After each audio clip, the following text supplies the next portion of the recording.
أعوذ بالله من الشيطان الرجيم. بسم الله الرحمن الرحيم. الرحمن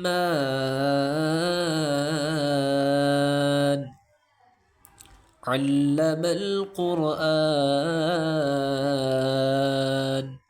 خلق الإنسان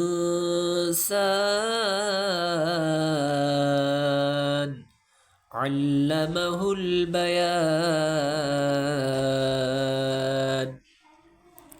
الشمس والقمر بحسبان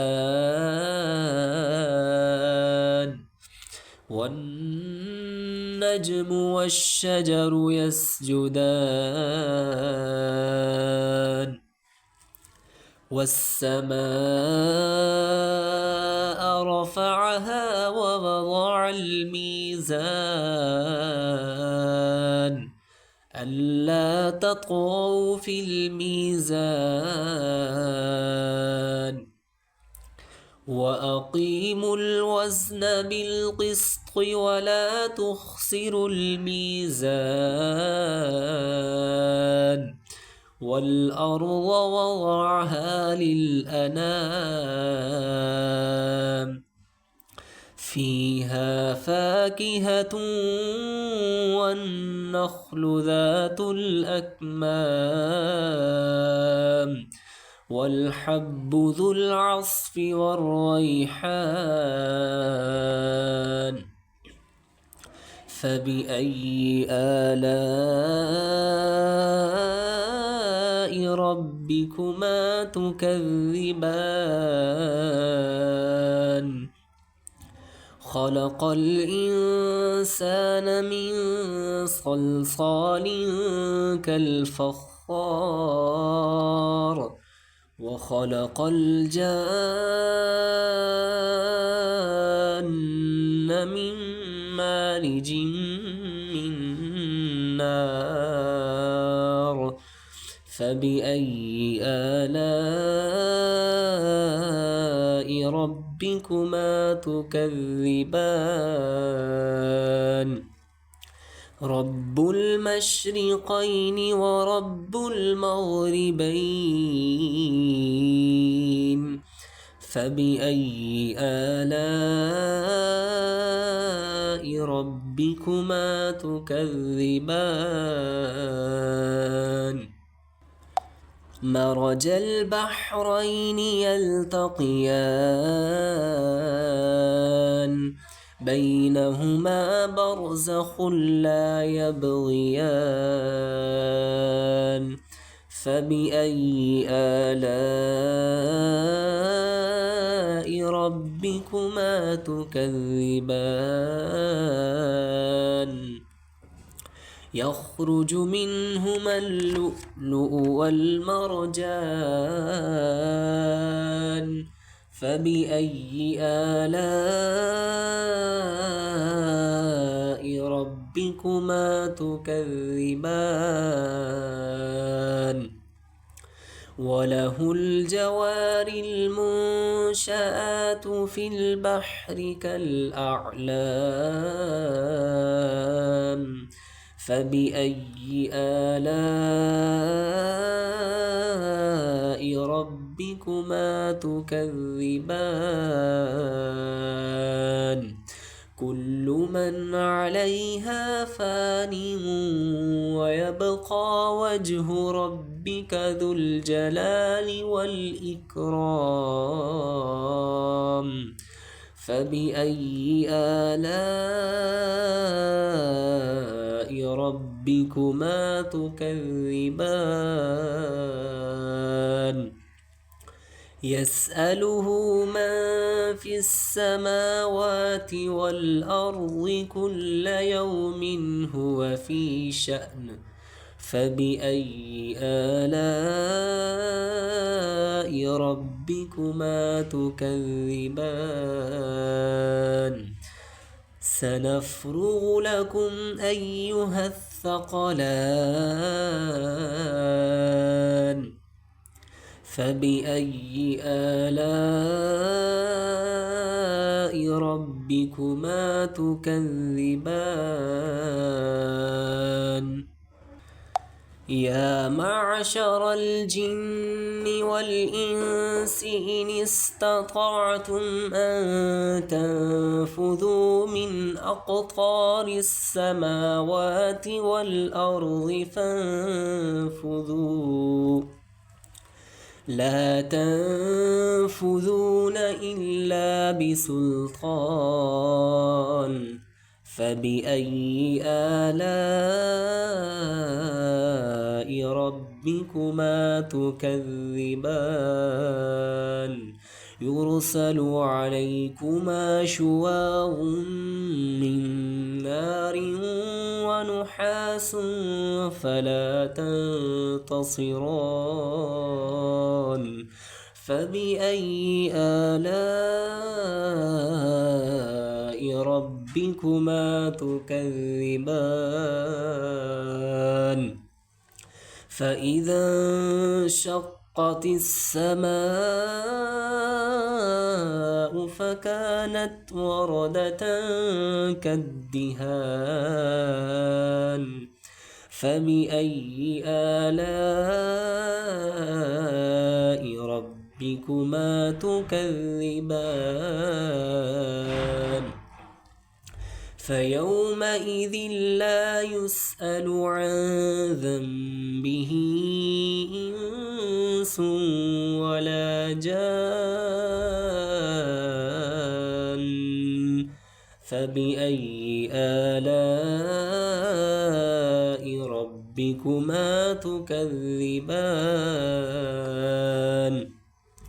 يعرف المجرمون بسيماهم فيؤخذ بالنواصي والأقدام فبأي آلاء ربكما تكذبان هذه جهنم التي يكذب بها المجرمون يطوفون بينها وبين حميم آن فبأي آلاء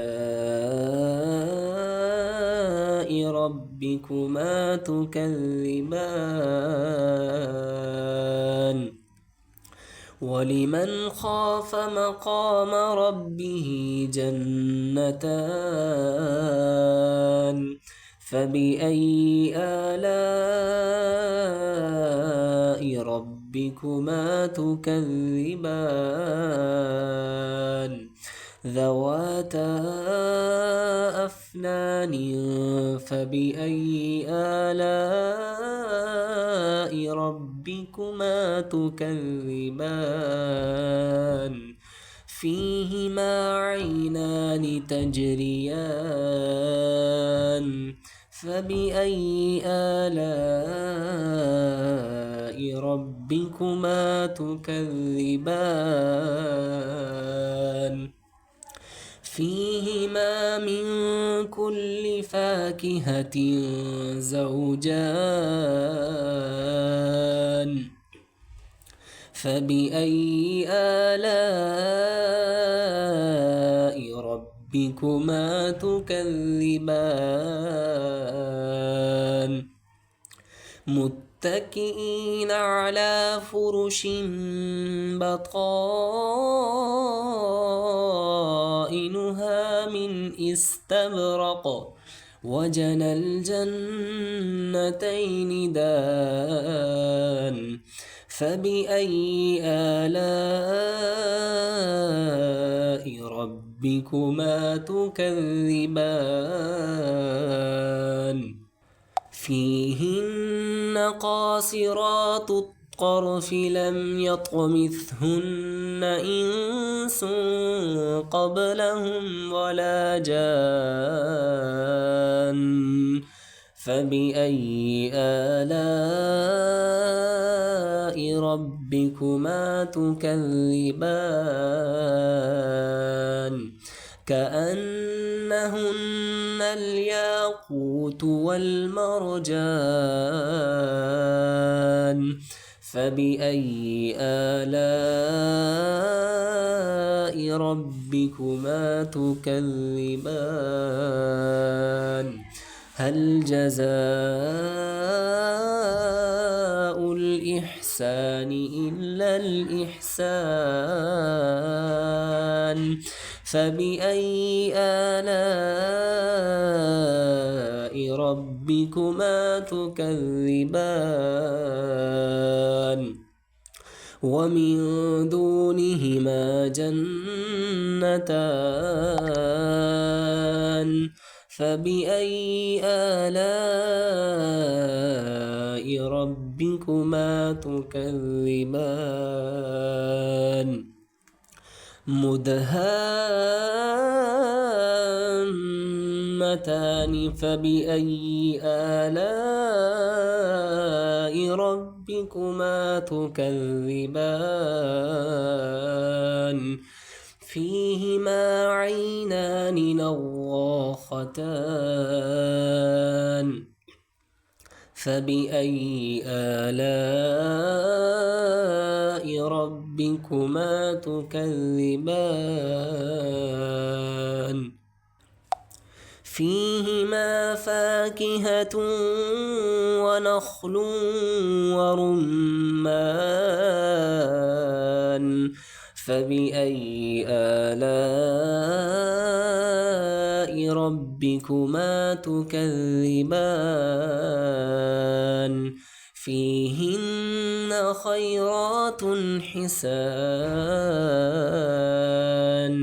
فبأي آلاء ربكما تكذبان حور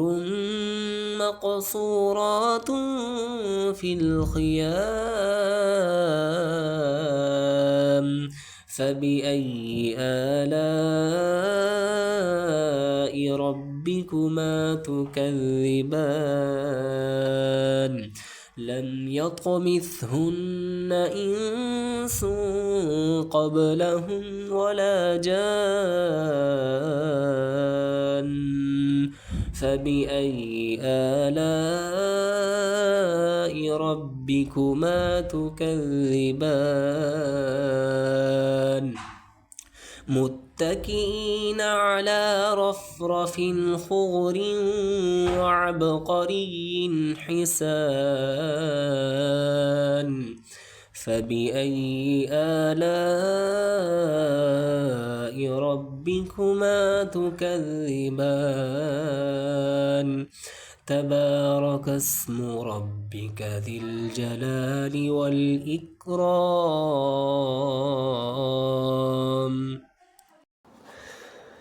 أعوذ بالله من الشيطان الرجيم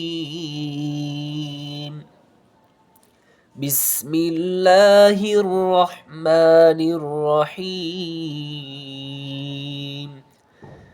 ياسين والقرآن الحكيم إنك لمن المرسلين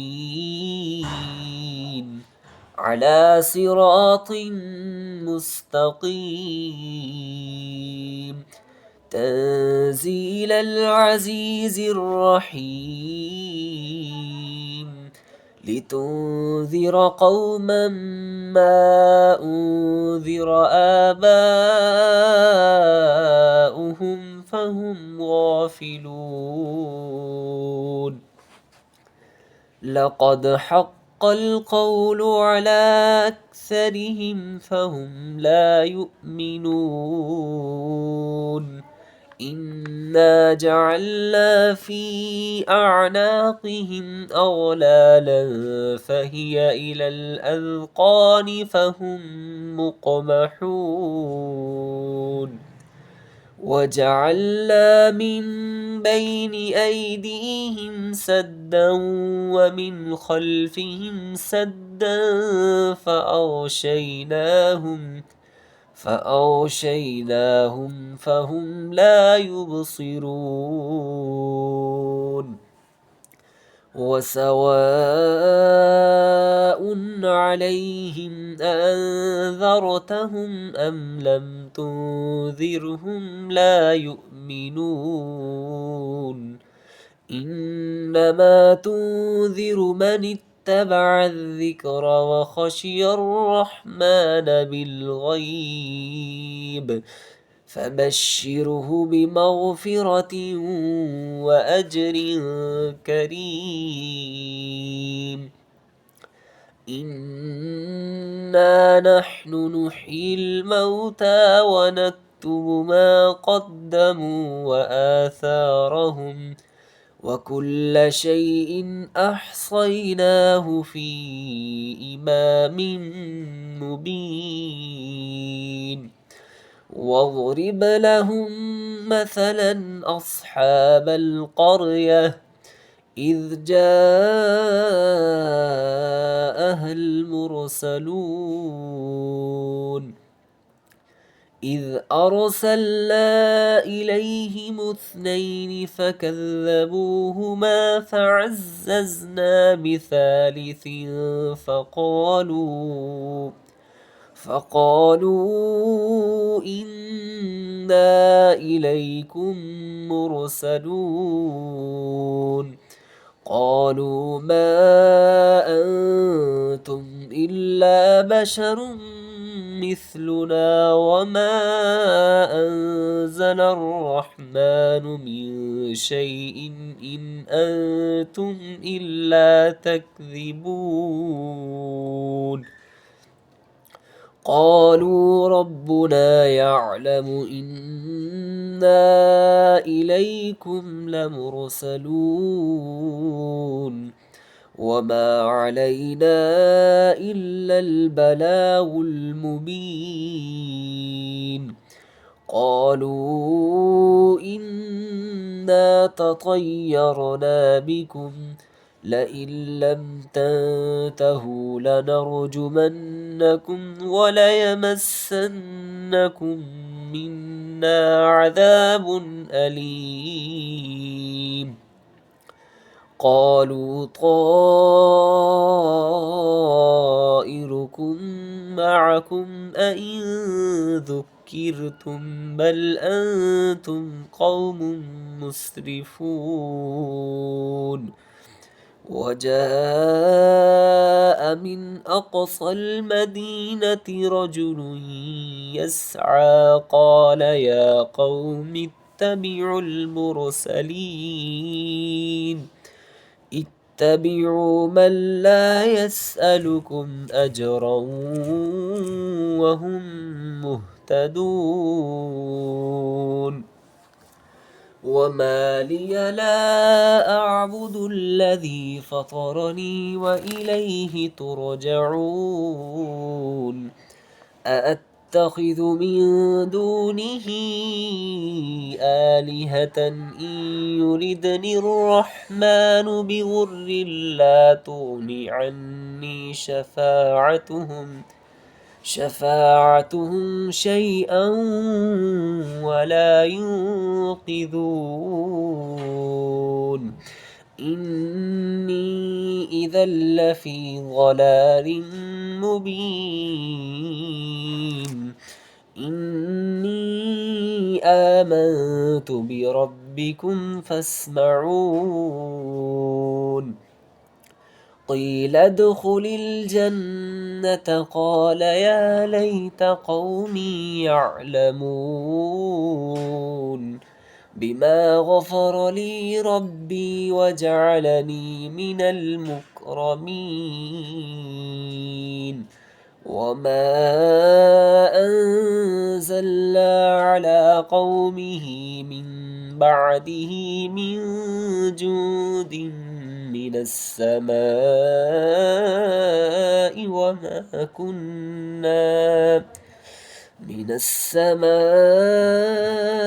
وما كنا منزلين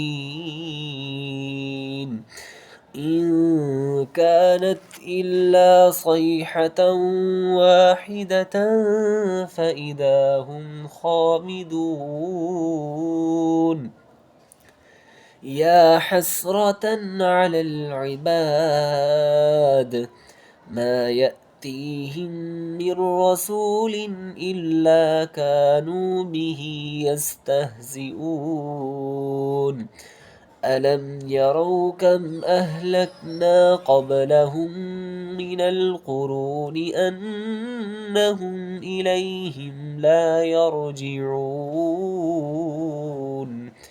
وإن كل لما جميع لدينا محضرون وآية لهم الأرض الميتة أحييناها وأخرجنا منها حبا فمنه يأكلون وجعلنا فيها جنات من نخيل وأعناب وفجرنا فيها من العيون ليأكلوا من ثمره وما عملته أيديهم أفلا يشكرون سبحان الذي خلق الأزواج كلها مما تنبت الأرض ومن أنفسهم ومما لا يعلمون وآية لهم الليل نسلخ منه النهار فإذا هم مظلمون والشمس تجري لمستقر لها ذلك تقدير العزيز العليم والقمر قدرناه منازل حتى عاد كالعرجون القديم لا الشمس ينبغي لها أن تدرك القمر ولا الليل سابق النهار وكل في فلك يسبحون وآية لهم أنا حملنا ذريتهم في الفلك المشحون وخلقنا لهم من مثله ما يركبون وإن نشأ نغرقهم فلا صريخ لهم ولا هم ينقذون إلا رحمة منا ومتاعا إلى حين وإذا قيل لهم اتقوا ما بين أيديكم وما خلفكم لعلكم ترحمون وما تأتيهم من آية من آيات ربهم إلا كانوا عنها معرضين وإذا قيل لهم أنفقوا مما رزقكم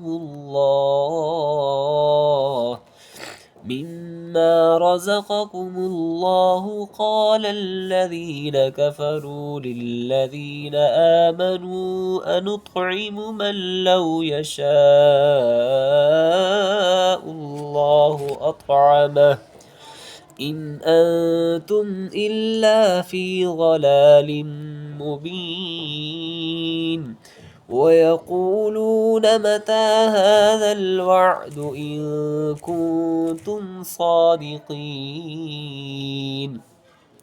ما ينظرون إلا صيحة واحدة تأخذهم وهم يخصمون فلا يستطيعون توصية ولا إلى أهلهم يرجعون ونفخ في الصور فإذا هم من الأجداث إلى ربهم ينسلون قالوا يا ويلنا من بعثنا من مرقدنا هذا ما وعد الرحمن وصدق المرسلون إن كانت إلا صيحة واحدة فإذا هم جميع لدينا محضرون فاليوم لا تظلم نفس شيئا ولا تجزون إلا ما كنتم تعملون إن أصحاب الجنة اليوم في شغل فاكهون هم وأزواجهم في ظلال على الأرائك متكئون لهم فيها فاكهة ولهم ما يدعون سلام قولا من رب رحيم وامتازوا اليوم أيها المجرمون ألم أعهد إليكم يا بني آدم ألا تعبدوا الشيطان إنه لكم عدو مبين وأن اعبدوني هذا صراط مستقيم ولقد أضل منكم جبلا كثيرا أفلم تكونوا تعقلون هذه جهنم التي كنتم توعدون اصلوها اليوم بما كنتم تكفرون اليوم نختم على أفواههم وتكلمنا أيديهم وتشهد أرجلهم بما كانوا يكسبون ولو نشاء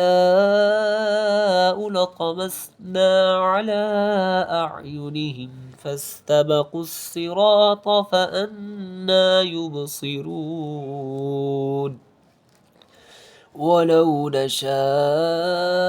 لمسخناهم على مكانتهم فما استطاعوا مضيا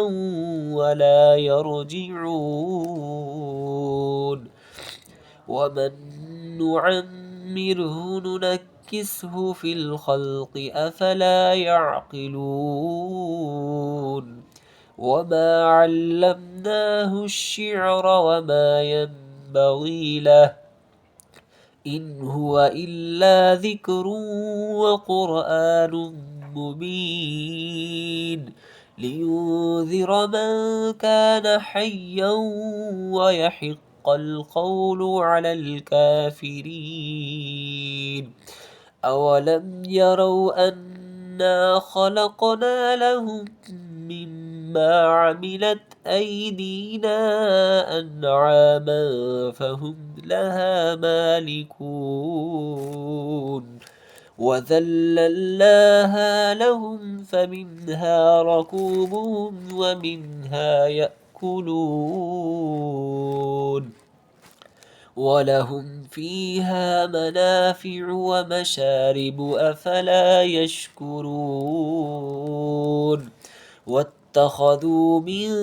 دون الله آلهة لعلهم ينصرون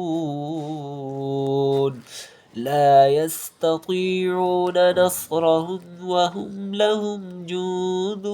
محضرون فلا يحزنك قولهم إنا نعلم ما يسرون وما يعلنون أولم ير الإنسان أنا خلقناه من نطفة فإذا هو خصيم مبين وضرب لنا مثلا ونسي خلقه قال من يحيي العظام وهي رميم قل يحييها الذي أنشأها أول مرة وهو بكل خلق عليم الذي جعل لكم من الشجر الأخضر نارا فإذا أنتم منه توقدون أوليس الذي خلق السماوات والأرض بقادر على أن يخلق مثلهم بلى وهو الخلاق العليم إنما أمره إذا أراد شيئا أن يقول له كن فيكون فسبحان الذي بيده ملكوت كل شيء وإليه ترجعون